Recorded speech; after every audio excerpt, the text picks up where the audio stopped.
2014, the town conserved 250 acres adjacent to the town forest at Owl's Head. The owner of that piece of property also owned the lower campus at Raptor Lane. In 2016, the owner of that property contacted the town about doing a bargain sale for the lower campus, which included 308 acres. The town activated the bargain sale, was able to acquire $1.8 million worth of property for around $100,000. After the town acquired the property, we put together a subcommittee to figure out, what are the uses that the town could tackle for the property.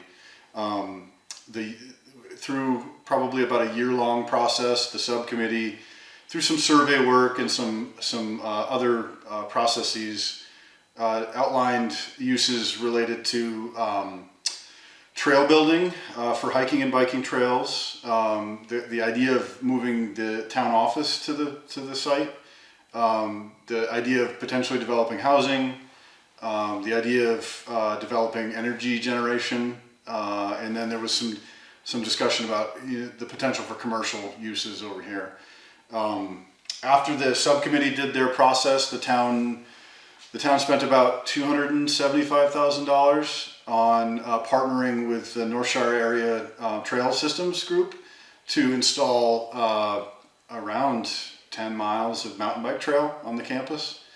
After that, we went through about a 4-year process to design and relocate the municipal office over here, which we're standing in now. We're really fortunate. It was a great project. The next thing on that list that the subcommittee worked on or looked at was housing. And the context of when they looked at the housing options, this was 2018, it was before COVID. At the time, there was a healthy inventory of homes for sale. So there was in 2018, there was kind of a conscious decision that, there's a good inventory and that housing could be kind of put off for a little bit. Obviously COVID hit, and in the last 5 years, the real estate in Dorset and in Vermont has changed dramatically.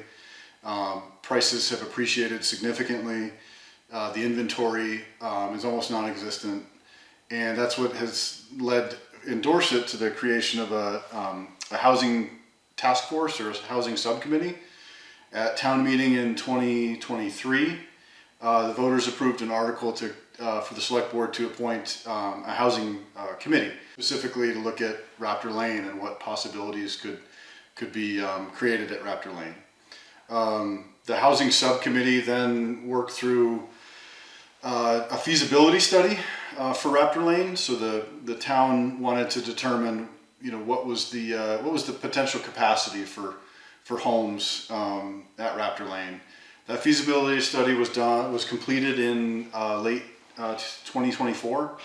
The feasibility study showed that with the right water system and the soil capacity, there was potential for up to 100 homes on all or a portion of the 300 acres. And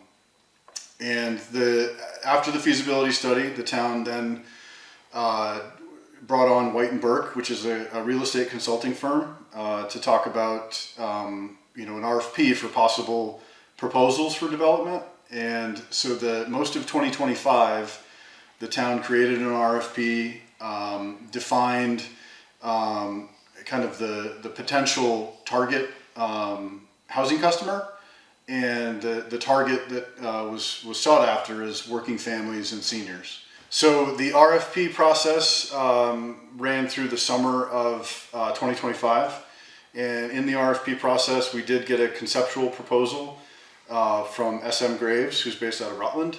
One of the things that's nice is that it does integrate the potential for the green space that is around the property to be utilized. But the biggest thing that we're kind of talking about at this point is that these 2 meetings are going to be a chance for the community to come help us, get input as to how they feel about this concept, whether or not they feel that housing is needed, what types of housing are needed, and really how Raptor Lane can be utilized to support the community.